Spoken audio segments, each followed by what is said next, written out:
Rave party జరిగిన farm house లో CCB పోలీసులు క్లూస్ టీమ్ తో సెర్చ్ చేశారు. దాదాపు 100 మంది పార్టీలో పాల్గొన్నట్లు గుర్తించారు. వారిలో చాలా వరకు వీవీఐపీలు ఉన్నట్లు సమాచారం.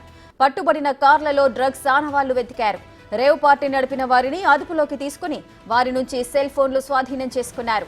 రేవ్ పార్టీపై దాడులు చేసిన సీసీబీ పోలీసులు చాలా వ్యూహాత్మకంగా వ్యవహరించారు. యువకుల్ని మాత్రం మీడియాకు చూపించారు. అమ్మాయిల్ని కెమెరా కంట పడకుండా తీసుకెళ్లారు.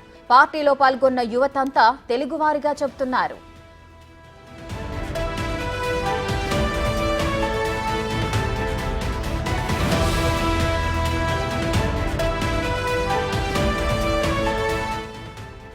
ఇక మరోవైపు తనపై వస్తున్న ఆరోపణలపై నటి హేమ స్పందించారు.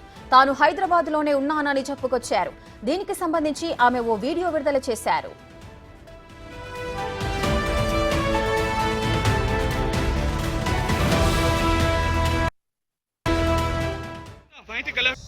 ఏమండి, నేను అన్ని ఆన్లైన్లోనే ఉన్నాను. నేను మంచిగా ఫామ్ హౌస్లో ఎంజాయ్ చేస్తున్నాను, చిల్ అవుతున్నాను. నా మీద ఈ ఫేక్ న్యూస్ వస్తుంది. ప్లీజ్, నేను ఎక్కడికి వెళ్ళలేదు, నేను హైదరాబాద్లోనే ఉన్నాను. సో ఒక ఫామ్ హౌస్లో ఎంజాయ్ చేస్తున్నాను, చిల్ అవుతున్నాను. సో నా మీద వచ్చే న్యూస్ ఫేక్ న్యూస్. అది అక్కడ మరి ఎవరున్నారో ఏమో నాకు తెలియదు. సో అది ఫేక్ న్యూస్ అండి, అవన్నీ నమ్మొద్దు. Okay, thank you. ఏమండి, నేను అన్ని ఆన్లైన్లోనే ఉన్నాను. నేను మంచిగా ఫామ్ హౌస్లో ఎంజాయ్ చేస్తున్నాను, చిల్ అవుతున్నాను. నా మీద ఈ ఫేక్ న్యూస్ వస్తుంది. ప్లీజ్, నేను ఎక్కడికి వెళ్ళలేదు, నేను హైదరాబాద్లోనే ఉన్నాను. సో ఒక ఫామ్ హౌస్లో ఎంజాయ్ చేస్తున్నాను, చిల్ అవుతున్నాను.